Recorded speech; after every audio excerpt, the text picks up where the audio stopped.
Sasakyan ng isang actor-comedian, binangga ng truck. Pero imbes na magalit, tila inintindi na lang ni Gerald ang kalagayan din ng driver na naghahanap buhay lang din para sa pamilya. Pare, hindi na kita sisingilin para wala tayong problema, saad ng aktor. Patuloy niya, actually, may problema ako dito sa'yo, sinira mo yan. Pero alam ko naman na hindi mo kayang bayaran, di ba? Kaysa hamaba pa tayo dito, mag-cost tayo ng traffic, okay na yon. Laking pasasalamat naman ng truck driver na hindi na siya siningil sa nangyari. Sambit pa sa kanya ni Gerald, pero ang gusto ko lang mangyari, mag-ingat ka sa susunod. Hindi laging ako yung makakasalamuha mo. Hindi laging ganito ang mababangga mo. Kung yung driver seat ang natira mo pare baka yung buhay ko ang naano mo, sa susunod mag-ingat ka ha, paalala pa niya sa driver. Patuloy namang nagpapasalamat ang driver, maraming salamat idol. Sa caption ng nasabing post, inilahad ni Gerald ang buong pangyayari sa insidente. Katatapos ko lang manood ng Gilas Pilipinas versus Dominican Republic sa FIBA World Cup opening. Masaya ang experience kahit hindi tayo nanalo sa game. Pauwi na ako sa amin nang biglang na aksidente pa at nasuyad, bangga ng truck, wika niya sa FB.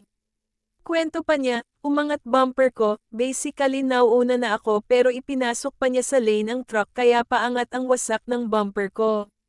Hindi na ako naka-andar kasi tuloy-tuloy ang truck. Halos patawid na siya na parang walang tinamaan. May kasama siya sa passenger seat niya sa side ko na parang deadma lang, patuloy niya. Chika pa niya, hinarang ko ang truck para kausapin sa nangyari kasi parang uunahan na niya ako. Pinababa ko si kuya at eto nasa video ang usapan namin. Ayon kay Gerald, ayaw na niyang dagdagan ang kanilang problema kaya pinalampas niya ang nangyari. Alam din daw naman niya na mas may kaya siya sa buhay kaya hindi na niya pinagbayad ang driver na nakabangga sa kanyang sasakyan. Kung irereklamo ko naman at ipipilit ko ang kakayanan at pagbayarin si kuya driver siguradong ikakaltas pa sa sahod niya to. Imbes na solusyon, dagdag problema pa ang mangyayari. Bilang ako ang mas may kakayanan ng pinansyal, hindi ko na kinumplika, caption ng aktor. Pinagsabihan na lang daw niya ang driver na mag-ingat sa susunod at nagpasalamat na wala namang nangyaring masama sa kanilang dalawa. Sa huli ay nagbigay pa siya ng mensahe sa truck driver, Kuya Ranzi mag-ingat at sana ito na ang huli mong disgrasya. Pagpalain ka nawa at ang iyong pamilya. Magsilbing aral ito sa iyo at sa akin na rin. Laging panaigin ang tamang katuwiran para hindi makaagrabyado ng kapwa. Malaki ang bangga pero lamang ang kasiyahan sa buong araw. Doon na lang ako magfo-focus. Pinagsabihan na lang daw niya ang driver na mag-ingat sa susunod at nagpasalamat na wala namang nangyaring masama sa kanilang dalawa. Sa huli ay nagbigay pa siya ng mensahe sa truck driver, Kuya Ranzi mag-ingat at sana ito na ang huli mong disgrasya. Pagpalain ka nawa at ang iyong pamilya. Magsilbing aral ito sa iyo at sa akin na rin. Laging panaigin ang tamang katuwiran para hindi makaagrabyado ng kapwa. Malaki ang bangga pero lamang ang kasiyahan sa buong araw.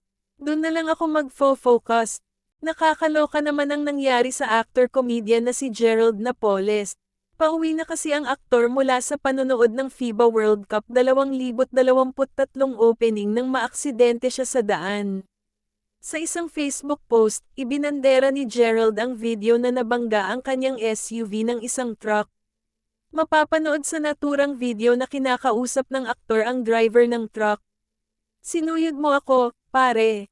Ayan yung nangyari, sabay turo sa nawasak niyang kotse, say ng aktor sa truck driver.